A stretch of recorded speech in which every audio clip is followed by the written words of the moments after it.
Shalom. I want to start off by giving all praises to Yahweh, Bahasham, Yahweh Shai, Bahasham, Kokedash, giving double honor to the apostle of this great millstone, peace and blessings to brothers pushing his truth, sincerity, and a Bible bull. To brother the apostle Kokedash, coming to give another lesson. All right, I'm here to teach the elect. All right, with that consisting of you Negroes, Latinos, Native and Seminole Indians. Right. So, like I said, it's the same message, but I got a specific message I want to teach today. All right, and this time I'm talking about Israelite foreigners, because a lot of times people look on the outward appearance and they'll go, well, a lot of times when you hear that saying, the outward appearance, people go, well, it's about who you are on the inside. You got to be and the people in the world will be like, he got to be a nice guy. He's probably a nice guy on the inside.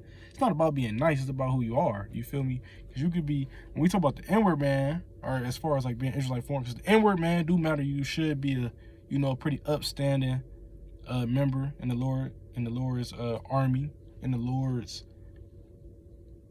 It's really just all of us, the Lord. I can't even think of one thing to name, but if you in this truth, you should be someone of certain, like, you should be humble, or trying to be humble consistently. You should be trying to show love. You feel me? But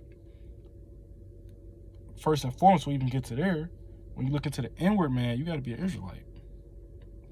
So when I say right now, when I say the inward man, I'm speaking on what does your lineage go back to? Are you even eligible? Are you even eligible for salvation? Because you could look like a Moabite, a so-called Asian, a West. You could look like a so-called white man. You could look like you could look like everything. You could look like anything.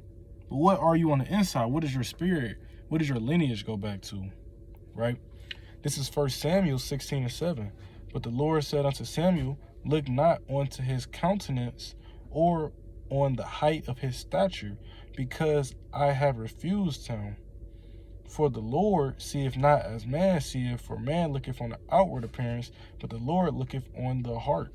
So he was saying, y'all basically, this when they was picking King David, if I'm not mistaken. King David was a pretty small guy. He wasn't the smallest, but he was maybe the smallest in that area amongst his siblings. He's a shepherd. His brothers worked the field. Wasn't nobody even thinking about him being king. Wasn't nobody thinking, and that's how it go. When people come into this truth, people be on some, him? Really? That's how they did our Lord Yahweh Shai. Didn't he say that because the world hate him, they shall hate us too? Roughly paraphrasing. When Yahweh Shai came back, they ain't look on his inward appearance. They looked at him like, man, he from Nazareth. He poor, he broke. It's a prophecy that a king gonna come back. Like, what the hell? But the king did come back. He just came back. It's like your camera, I don't know if that affects the video, but he did come back as a king. Y'all just didn't accept him.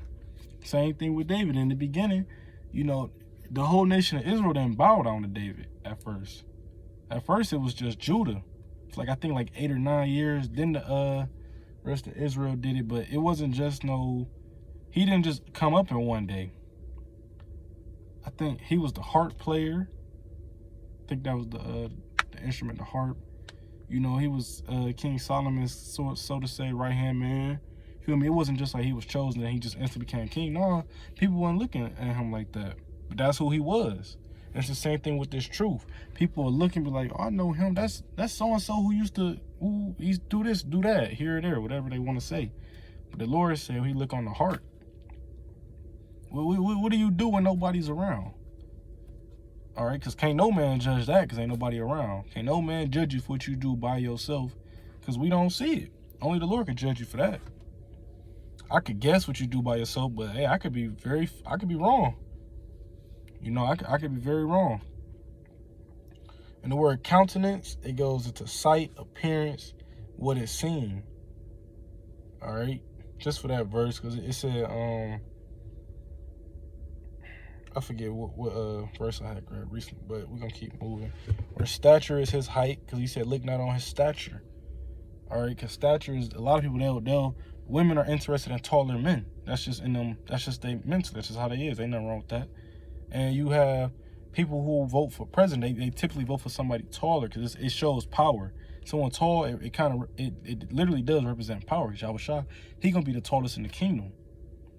All right, but that's just a reward, because at the end of the day, you could be short and be the most on point person. You can have the closest relationship with the Lord, and you could be short. It don't make a difference. It's just a blessing from the Lord if you're tall, but it does represent power. This is 2 Corinthians 10:7. Do ye look on things after the outward appearance? It's a question. Are you judging somebody from their outward appearance? Oh, because they got the new whip, they got the Gucci Gucci, the Louis Vuitton shoes on. Oh, his shoes got the zipper on it. Oh, that's how people judging? Because that ain't how you supposed to judge.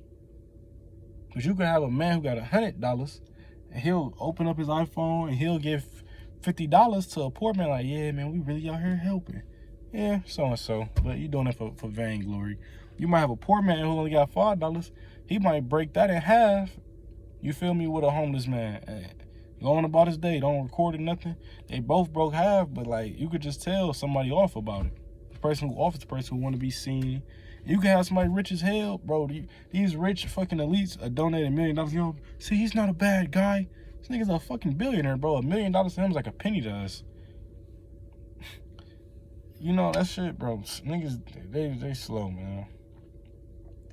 This Leviticus, but this just to round that back up, the whole point of checking in on inward man, because they go back to your spirit. Israelites are not vicious, blood demon by nature. We're not like that. So you have some Israelites that turn out like that, just evil as hell. But by nature, we're not like that.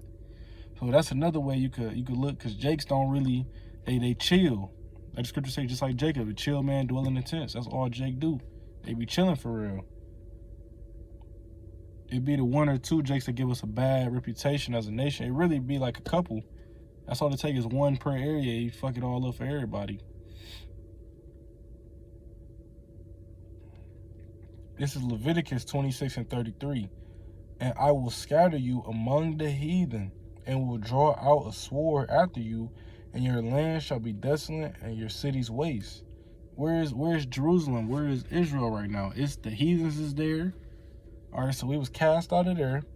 So that means if we was cast out of our homeland, he already just said we was gonna be scattered amongst the heathen. What happened when, a good example of that is Blake Griffin dad is a dark-skinned Benjamite, if I'm not mistaken. Dark-skinned, dark as hell. Slept with a white woman.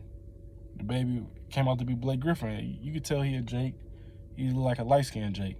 He slept with a white woman. They baby looked like a blonde-haired, blue-eyed Edomite. He looked like an Edomite, but we could literally see his lineage goes back to a fucking Benjamite. So he's an Israelite. And no, I'm not saying you can't sleep with a white woman. That's not what I'm saying.